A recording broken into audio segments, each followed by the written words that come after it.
It is Ryan Seacrest here. There was a recent social media trend which consisted of flying on a plane with no music, no movies, no entertainment. But a better trend would be going to ChumbaCasino.com. It's like having a mini social casino in your pocket. Chumba Casino has over 100 online casino-style games, all absolutely free. It's the most fun you can have online and on a plane. So grab your free welcome bonus now at ChumbaCasino.com. Sponsored by Chumba Casino. No purchase necessary. VGW Group. Void where prohibited by law. 21 plus. Terms and conditions apply. Many of us have watched the extremely popular Netflix original documentary named The Tiger King. It follows gun-toting, drug-taking, tiger-owning homosexual zoo owner Joe Exotic, who practices polygamy with his 2 husbands. The story kept audience members captivated with its twists and turns between Joe and Carol Baskin, flower headband donning, leopard print wearing, big cat conservationist. However, in the background, behind scandal and finger-pointing, something more sinister lurks within the confines of Bhagavan Doc Antle's Myrtle Beach Wildlife Preserve.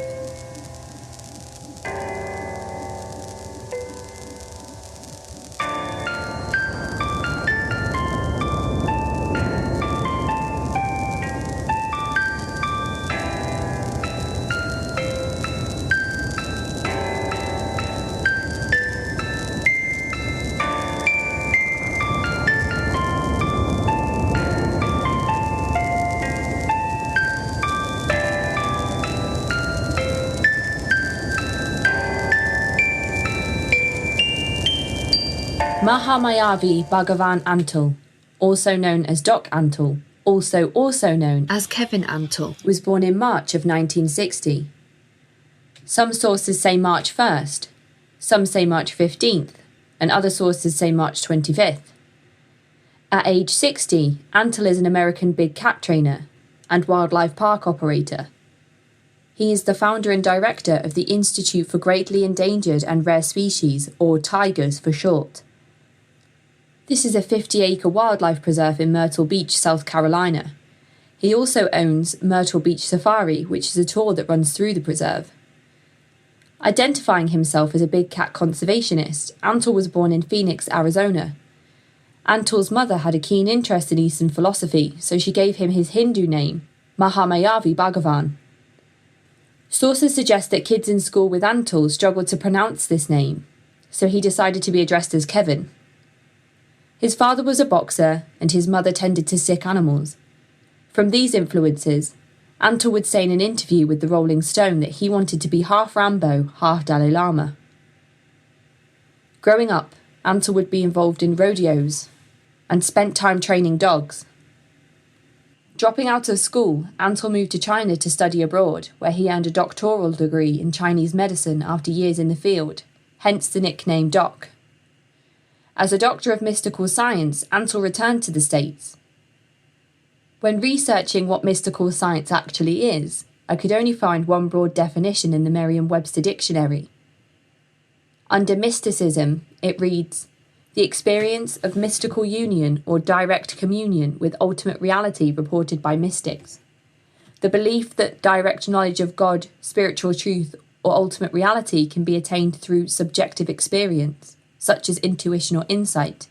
Examples of mysticism in a sentence are Jewish, Christian, and Islamic mysticism, a student of Eastern mysticism." However, in 2020, I've been able to find anywhere that you might be able to obtain your own doctoral degree in this field. In 1982, Antle raised his first tiger. He was reportedly approached by Esso Oil to assist in coming up with a presentation for the annual Esso convention. This marked the start of a 6-year relationship with Esso and Antle, and although Esso would be brought out by Exxon years down the line, the ad campaign created in 1982, called "Put a Tiger in Your Tank," became known throughout America and put Antle's name in the public eye. It was during this time that Antle also spent several years practicing and teaching as a guru in Yogaville, at the Light of Truth Universal Shrine, or, funnily enough, Lotus for short. This is the first parallel we see between the yoga retreat in Virginia and tigers in Myrtle Beach.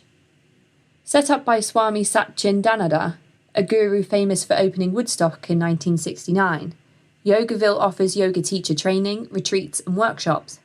However, in the 90s, Yogaville got caught up in several abuse allegations against its leader and founder, Swami, who was accused of the mistreatment and sexual exploitation of several women who spent time on his property. Later leading to the movement being labelled a cult, Antle was in Yogaville during the time these supposed exploits were happening. Antle reportedly admits to how the teachings of yoga and his time in Yogaville is what he owes the success of his career to. Women eventually spoke out about the trauma suffered at the hands of Swami. In a post I found on the New York Times website, it reads, quote, "I was both thrilled and confused. A lady spoke out over a web posting. He told us to be celibate, so how could this be sexual? I had no answers." The article goes on to explain that in 1991, protesters waving placards that read "Stop the Abuse" and "End the Cover-Up" marched outside a Virginia hotel where Swami was addressing a symposium. "How can you call yourself a spiritual instructor?" a former devotee shouted from the audience, "when you have molested me and other women?" End quote. If we are to draw parallels here on Antle's time with Swami and his time within Lotus, then him naming his own empire Tigers would be a good place to start.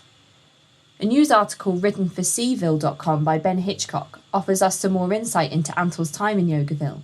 It reads, "Before he was Tiger King, Bhagavan Kevin Doc Antle lived in the rolling green hills of central Virginia, at the ashram in Buckingham County's Yogaville. Antle has become an international sensation thanks to his starring role in the Netflix documentary miniseries Tiger King, Murder, Mayhem and Madness.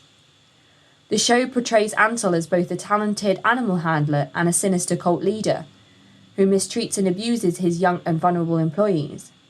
In the 1980s, when he lived in Virginia, Antle was a magician with a yard full of wild animals. It was very exciting," said Martha Louie, who lived next to Antle's Buckingham operation. "Night noises, lions roaring, tigers purring, the elephant Bubbles doing his thing. They would sometimes come into our yard because we were right next door. Shortly after arriving, Antle had a robust private zoo up and running, not far from the ashram. Louis estimates the 14-acre property held 100 animals. Lions, tigers, bears, monkeys, birds, an elephant, and more. Antle's animals would regularly appear with Swami, who died in 2002, but whose image is still used in Yogaville's advertising materials. A 1986 Washington Post article describing the dedication of Yogaville's Central Lotus building mentions Antle and Bubbles the elephant, leading a celebratory parade. The circumstances of Antle's departure from Buckingham remain somewhat mysterious. 9/11 animal abuse suggests Antle fled the property in 1989, leaving behind peacocks and deer. A 1990 article in the Tennessean recounts an earlier incident in which a visitor named Clint Barron had his hand mauled by a tiger. Barron filed and then withdrew a lawsuit. Louis remembers that at one time, an employee was clawed by a bear. Between his departure from the ashram and Antle's chance at fame, his wife and mother of his 2 children would die in a tragic car accident in Myrtle Beach. According to Antle, this was his one and only official marriage, and he never married again. Not much is known in the public about his late wife. Around the year 1996, Antle would begin having many women, referred to as apprentices, come and work for him, and soon after this, Antle would break further into the celebrity scene. In 2001, he assisted Britney Spears on stage during a live performance of Slave for You performed at the MTV Music Awards, where Antle can be seen wrangling a caged tiger while Spears has a large albino python around her neck.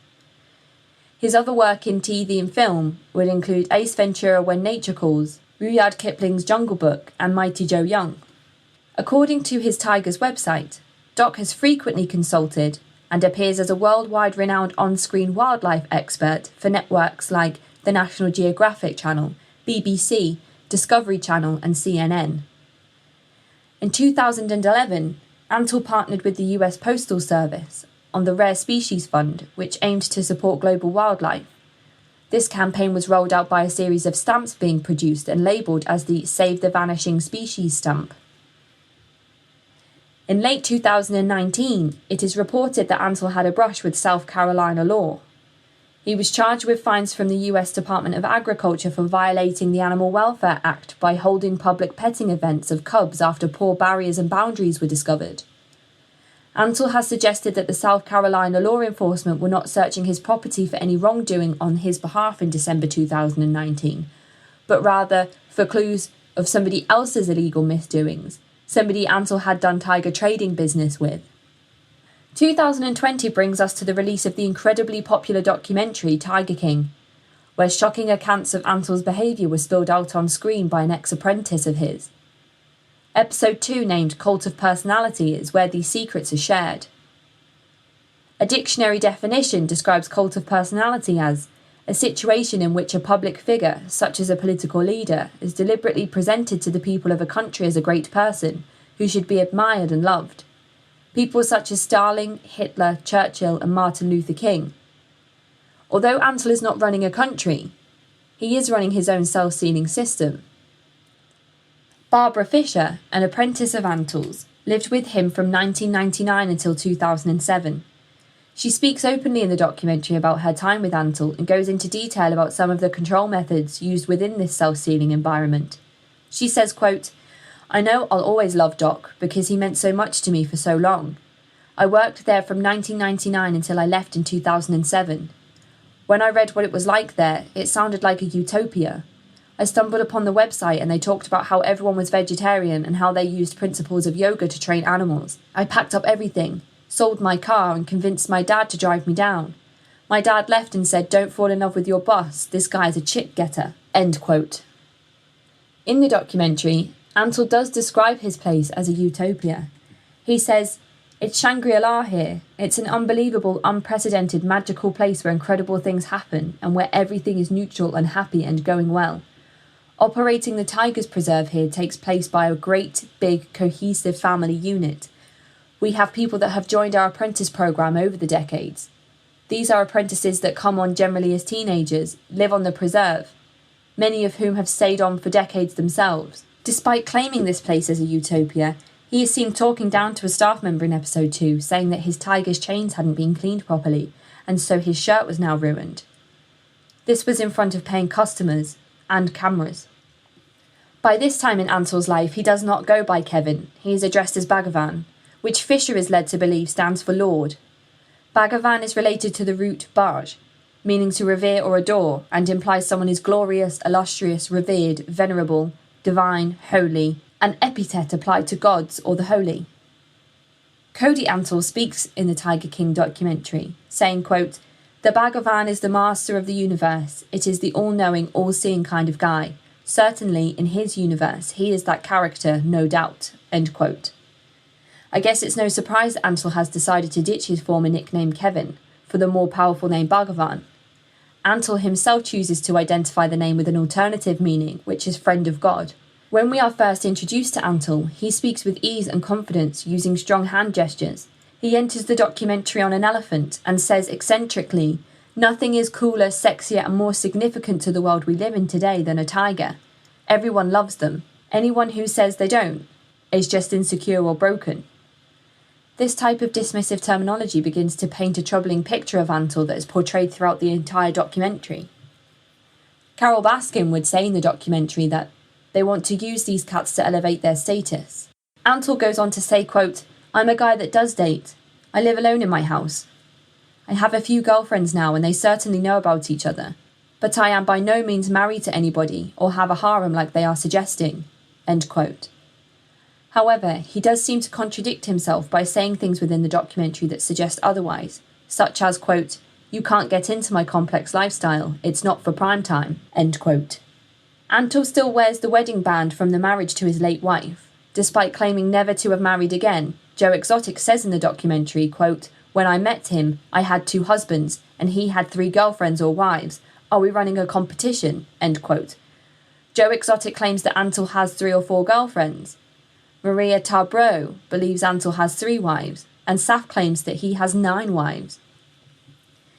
Tim Stark says in the documentary, "I kinda idolised him, not just because of the way he had the animals and stuff, for the way he had women trained for his, harem. I don't need you to teach me about animals. Teach me how the fuck you got these women trained." End quote. Antle denies remarrying but doesn't deny having partners. He says, quote, "This is my longtime girlfriend partner China, the blonde lady running the stuff here. Since she was 17 years old, she's been living here and taking care of my stuff. Rajni, the little Italian lady, 20 years ago, when she was a young woman, she came and lived with me.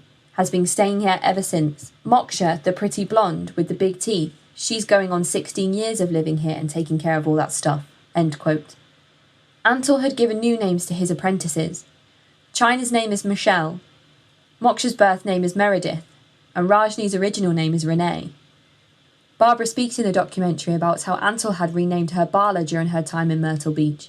She says, quote, "Changing your name is a very quick way to change everything else about you. He controlled every aspect of our day and what we were allowed to do. Definitely what we were allowed to eat as vegetarians. But also they were pushing me to get implants, which I don't remember agreeing to. The appointments were made and they decided, and I was too scared to say I didn't want to do it. And also I got to sleep for a few days to heal from that. Working so hard for so many hours with no break, nothing else but work, work, work, work, work. I'd do anything just to rest." Barbara also divulges that other things were out of her control and dominated by Antle. She says, quote, "There was a certain personality of women that he wanted. They were virgins or close to virgins. He would become that sex partner for them, the first, and then they would be bonded to him in a way where he felt like he could get them to do anything. According to them, it was like his Shaktipat. There is this concept where a guru will touch you and you will become enlightened. So it's like this Shaktipat with penis. His touch brings them up to his level of enlightenment. We lived in these terrible horse stalls with sliding doors with bars on them. It was full of cockroaches.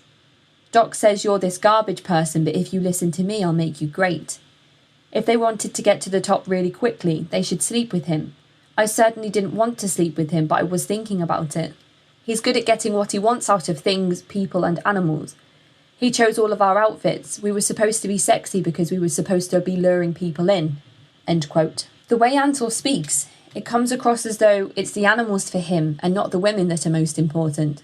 He says, quote, "Every day you are going to take care of the animals first, and that has always been very difficult for my kids and the ladies of my life. Everybody's jealous. It has to supersede all other hopes, wants, dreams and desires. It's what you're going to wake up doing, it's what you're going to go to sleep doing, and it's going to happen 365 days a year. Weddings, funerals and relationships at Christmas fade away because the 80 tigers will still be standing there waiting for you to deliver their next meal." End quote. It seems his staff agree with this mentality. As Robert Johnson, senior trainer in Myrtle Beach, says, quote, "Many of us are programmed to believe that, we need weekends off. We're only working 40 hours a week. In some ways, this is, the military, except instead of grenades, we have tigers." End quote. Doc goes on to say, quote, "There's only survivors here. Look at it that they're getting to do something they like, and it's not a job, it's a lifestyle they have dove into." End quote. And again, his staff seem to agree, as a female trainer says she works, quote, 8 a.m. to midnight. "It sounds insane. It sounds intense or whatever, but it's my lifestyle. It's what I want to do." End quote. Barbara says we worked so hard for so long for $100 a week. An unverified source online says, quote, "I was an apprentice at Tigers and worked with Bala, brackets, the girl they interviewed. Everything she said is totally true. We were worked so hard that you didn't know which way was up." Hello, it is Ryan, and we could all use an extra bright spot in our day, couldn't we? Just to make up for things like sitting in traffic, doing the dishes, counting your steps, all the mundane stuff. That is why I'm such a big fan of Chumba Casino. Chumba Casino has all your favorite social casino-style games that you can play for free anytime, anywhere with daily bonuses. That should brighten your day a little. Actually, a lot. So sign up now at ChumbaCasino.com. That's ChumbaCasino.com. No purchase necessary. VGW Group. Void where prohibited by law. See terms and conditions. 18+. When you were done for the day, you were exhausted. When I came for my first interview with Doc, I'll never forget that he said that we couldn't date each other because it was dangerous, but he encouraged sport fucking. I was 17 at the time. We did make $100 a week, and you had to go to him and ask for it like a father figure. All of this was before he did a big TV show or anything, and we all lived in little trailers. I truly believe that everyone really thinks they are doing a positive thing. The animals were all fed and cared for, as good as it can be for animals in captivity that are there to entertain the public. But once I left, I could see from the outside. I knew it was a cult. We would do shows every day at 2 locations. One was small animals and small monkeys, and the other was full-grown tigers and cubs for photographs. It was a really hot day, and when you loaded the trucks, you had to make sure that the air vent was circulating through the trailers, or the animals would get too hot. So we had a young black leopard cub in a plastic dog crate, and it was put into the trailer, but the truck wasn't turned on. So that was the end of the leopard. No one really talked about it, but it got cast away and buried in the woods. Everyone there genuinely cares about the animals and their well-being. The meat that they get in is quality, and you work your arse off for the animals and not for yourself. You end up bonding with everyone because you're all exhausted together. As far as his kids, they were all young when I was there, and that's all I really knew. I can only imagine being born into that place and how your mind works. And the names are giving us part of a spiritual aspect. But I think the same thing as the girl on the video. It's all part of the brainwashing process. It was really helpful for me to know that I had a supportive family. When I was finally totally exhausted and took a moment to realise what was going on, honestly, I think the exhaustion clouds your mind a lot. Then I reached out to family who helped me get a plane ticket back home.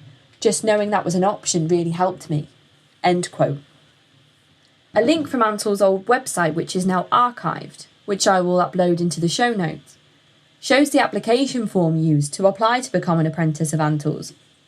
The application came with requirements such as be free of attachments to persons, places and things. We do not permit personal pets of any kind. You must dedicate your life to the animals that are here. You must be 18 years of age and able to give up 2 years of your life. An animal trainer is a professional athlete.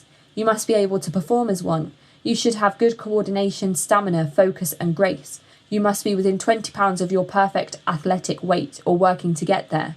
You must be able to perform a minimum of 10 push-ups, 5 pull-ups, 10 tri-dips and run a 12-minute mile. Looking at Stephen Hassan's bite model, we can ascertain whether this is a cult and the level of control it may have over its participants. With behaviour control, dictate where and with whom you live. Antle's apprentices are foretold that they will live on site, and it has been suggested that those who do not engage in a sexual relationship with Antle will be forced to live in dire circumstances amongst cockroaches and with very limited living space. Controlling clothing and hairstyle. It's reported that Antle chooses every outfit the apprentices wear, and even heavily encourages cosmetic surgery. Regulate what you eat and drink and how much. Strictly vegetarian diets and no drinking or smoking on site. Plus, to join as an apprentice, you must be within 20 pounds of your optimal weight. Restrict leisure time and activity. Antle permits no days off. Deprive you of 7 to 9 hours sleep. Each person on site works 16-hour days, which doesn't leave a lot of time to eat and wash and sleep. Thought control includes change your identity, possibly even your name. All of Antle's apprentices receive new names. Induce hypnotic or trance-like states. Yoga practices are implemented by Antle regularly. Emotional control includes instill irrational fears of leaving the group.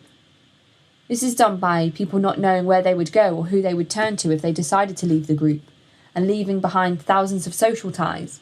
With this information, I would say that this lands a score of 9 out of 35 on the bite model scale. Mildly dangerous, but could lead to lack of emotional development for followers in the future. Antle says in an interview, quote, "They asked me every question in the world. 99% of them had nothing to do with anything that was going to become Tiger King. They just pick and choose pieces," end quote. Antle says to the documentary team, "You're leading me down a road where people are just going to say, you have to join a fucking cult to be a tiger trainer. Promise you, been here 35 years, heard it all forever," end quote. Barbara goes on to say, quote, "He would say they're free to leave at any time, but that's the way it is in all cults. I mean, they're free to leave. They're not usually locked up. They're being held by 1,000 social ties and by the idea of losing everything, and how are they even going to go, and where will they go when they leave?" Joe Exotic can be quoted saying, "He's got his little cult, and I've got my little cult." Barbara said something in the documentary that rocked me into thinking more should be highlighted around young women and predators. She said, quote, "Doc said men are pigs and women are sheep. I was a sheep, I guess, ripe for the picking." Antle aggressively denies the portrayal of himself in Tiger King, saying it was, quote, "quasi-fictional drama, more focused on shock value and titillation than fact." But what do you think?